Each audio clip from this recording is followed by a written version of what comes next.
This is from Ottawa, Canada. These are Greenways in Ottawa. This is several years ago. And this is one of several images I have. But the reason I put this up here is that you draw a corridor, a green corridor on the map, or you see one on a Landsat image, and you say, oh yeah, there's good connectivity there. And what these people did was they mapped the habitats and land uses in the corridors. I've got maybe 6 or 8 images like this. And what you find is enormous habitat heterogeneity in the corridors. They're really different. They're ball fields, they're patches of this and patches of that and so forth. And so then you, as an ecologist, you think, well, wait a minute, are animals going to effectively move through that?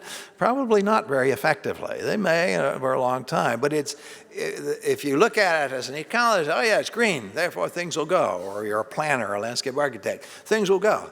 But in fact, look more carefully and you'll say, it would be hard to get across that area of ball fields there, for example, and other things there. So think about what's in the corridors a little bit more. Here's another approach. You put up a sign and you tell the animals to cross here. And the data suggests that that doesn't work.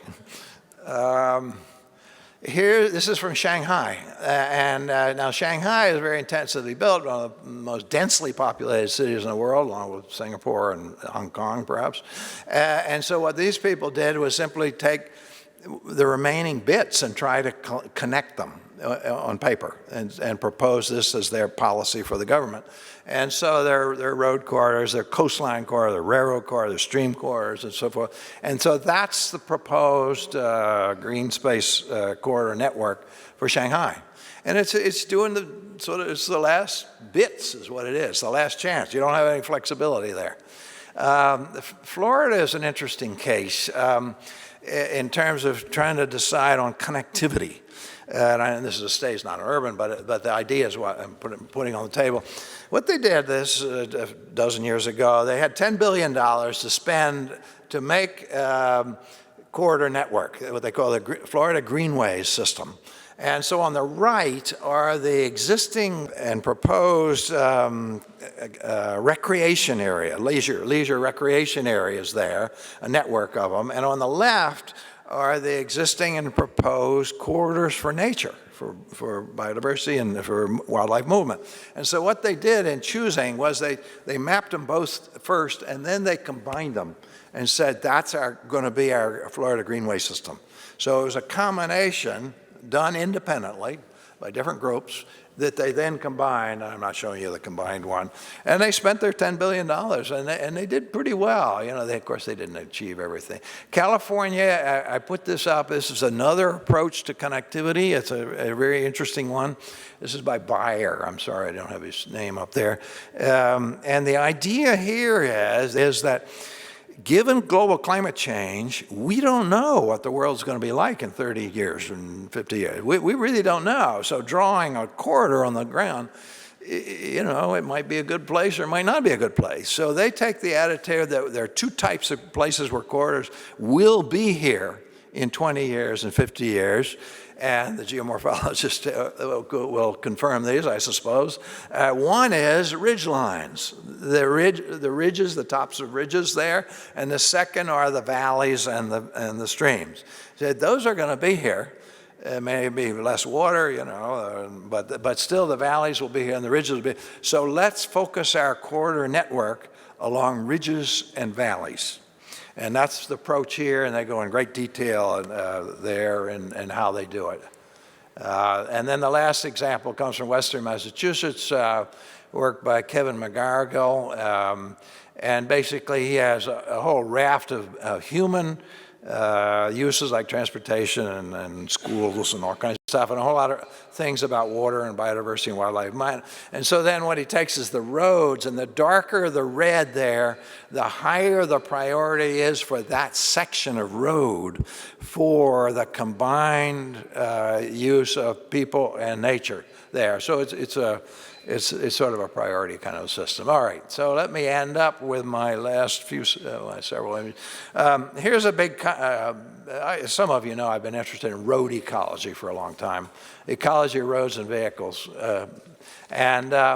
Here are two giants that are out there. And the things on the left are the things that road ecologists know a lot about. I mean, those are the kind of things, that's bread and butter to me and the people I work with in the various worlds, and to many of you probably. Those are familiar. But they're unfamiliar to the public. The things on the right are the things that are in the headlines of the newspapers and that we all know. We see them day in and day out. It turns out that a lot of the things on the left are invisible, which makes them worse. You don't see the habitat fragmentation. You don't see this and that and traffic noise and so forth like that. So you got these two giants. They're big things, and they're in conflict, and one the public sees and the other the ecologists say. I work in China and with the Ministry of Transport, and this is in Yunnan province. And these are people that have underpass. They have 18 underpasses for elephants and other wildlife there. And they were on a survey trying to figure out why there's still 31 car elephant crashes every year on this stretch of highway. And so they found these things going across, took a picture, and they have an underpass designed for that. Lots of mitigations that many of you are familiar with if you're into road ecology. This is a graph for Chinese cars, trucks, and buses. You can't see it, but in the present is 2010. You can see how many vehicles there are in China, and there's a little dot above that, a quarter of a billion vehicles in the United States today. I mean, the United States is way off the chart. A quarter of a billion vehicles, crazy. And China's much less. But China's going to catch up quickly. And I don't think curves should go more than 30 years, but this one does. And so China is building cars, is buying cars, is driving cars, and building highways faster than the United States. And so, I mean, and that's partly why I go over there. This is a Dutch slide, and this is down on the right. You can see, this is only 16 years, 1954 to 70. And what it just simply said, you have a small road gets wider, it gets higher, it gets bigger, and eventually they put it underground there. So more vehicles, more road length, Dutch, and here's a solution for that. I mean, this is a solution. I mean, there's a solution. Get rid of all those greenhouse gases. Stop using all that fossil fuel and so on. And let's get back to basics here. But I can't find anybody who wants this. So here's the solution that I have put on the table. This was published in last September in the journal called Solutions. You can go look at it. It's really neat. and Jochen criticized it for me. But anyway, let me give you the essence of this in 3 minutes or so. Let me start out and say why this is relevant to this conference and why it interested me primarily at the beginning. That is about almost 1.5% of my country is road and roadside. In Germany, I understand it's 2.5%. You can tell me later. But anyway, a lot of land is road and roadside. Now, it seems to me we could bring that land back to people and back to nature there. That's a lot of land. And so that was actually the driving force for this article. Secondly, and closely related is, we can connect everything else. Everything else is connected. All we have to do is to get those bloody roads up a little bit or down a little bit there. That's all we have to do. That was very simple. Okay, now, so what we propose are the netways. The netways are simply ways. They are about we designed it 8.5 meters wide.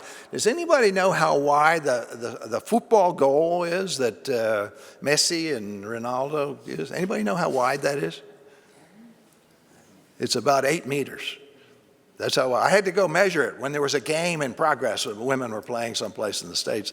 It's 8 meters wide. So these ways are just about half a meter wider. You could make these 11 meters and have more flexibility, but everything. All right, so on these ways are these little pods. That's a technical transportation term. I don't like it, but they do. So, and these are little pods. They weigh about 1,000 pounds, our pounds. I forget the translation. And you'll notice those people on the left, they're playing computer games or reading or something like that. You can bird watch, you can read, there's no driving. You don't drive. There's an automatic control. It carries the pods like planes, like trains, like the train down in many cities. These are run then, and so there's one that's down below, is partially sunken there. And it has some solar panels on top. There's some wind turbines there. So you run this thing on renewable energy and get rid of your fossil fuel. You don't have any greenhouse gas effect. There's some market gardening along the top of it near that town. And just to look a little more technically, there are 2 wires in that, under the 2 vehicles there. That's kind of like a bus pod there and a personal pod. There's a wire under each one, okay? One electric wire, that's all you need, basically. And the technology is called induction coupling. And the electrical current will go from that wire to a tiny little motor in the bottom of each of the electric motor in the bottom of each, and it'll go as much as 30 centimeters through concrete or air or snow or ice, and we'll run those things. And so those things are run on renewable energy and there, and at the bottom you'll notice there's a pod on the ground. Some of the pods can be driven off the Netway system to your home or shopping or to work.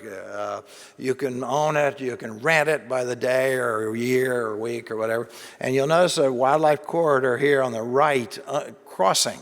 So we're taking the land back, and the wildlife and biodiversity is reconnected there. And I think there's an example in Sweden. And this is one.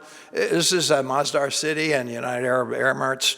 And this operates. You can go, this is about 1 square mile that city is built there. Has anybody ever been there? No. Well, what you do is you drive from the capital, get in the plane, drive to the capital, and you get in one of these little pods here. There's one on the left, and the one in the middle has got the doors open. You step into it. You park your car on the edge of the city. You step into it, and you push the computer F4. And so the little pod then goes under the city, it goes around like this, and then it stops. The doors open, you go up, and your apartment is at F4. You want to go shopping. You come down, you push J2. And it takes you to Corte Inglés or wherever you're going to go, and you go shopping. So that exists. You can go do that today there. There's one, so here's one that's partially underground. Wildlife easily go over. There are solar panels and all kinds of things like that. By the way, there's at Heathrow Airport. You and I can't go on it, but the baggage handlers can get from their parking to their work, and have for about 10 years, as I understand it, on these little pod system there. We can't do it, but they do it. And so now the last 2 things I want to say about this Netway system. The last transformation of transportation took 25 years. In 1900, except for some rail, almost all people and goods were transported by horsepower. In 1925, overwhelmingly motor power with fossil fuel and blacktop roads, tarmac roads were used there. 25 years, and that's exactly the time period we propose for implementing this, and we've put down kind of the sequence of things that should happen over that time period, like evaluate things first, and then the pilot projects and so forth. And these are the Swedish ones running. Those things can be transported 10 centimeters apart, or 30, 10 centimeters apart. It can be transported that far apart. And a lot of traffic or and less traffic. I'm sorry you can't see this, but this just is a summary. Benefits of the Netway system. The top list there are things that relate to us in this conference, I guess. They are an integration of natural systems issues and human issues there. So they have to do with transportation, that is safe and efficient transportation. They have to do with fossil fuel use. getting rid of it, eliminating greenhouse gas, eliminating the unhealthful air pollutants that come from transportation, enhancing local food production near communities, enhancing trail recreation opportunities near communities, because this would be a network of trails along with these things outside of communities, reducing flooding also. And then down below, if you're a hardcore, say this is impossible, there's just a whole lot of opportunities for industry and for jobs there.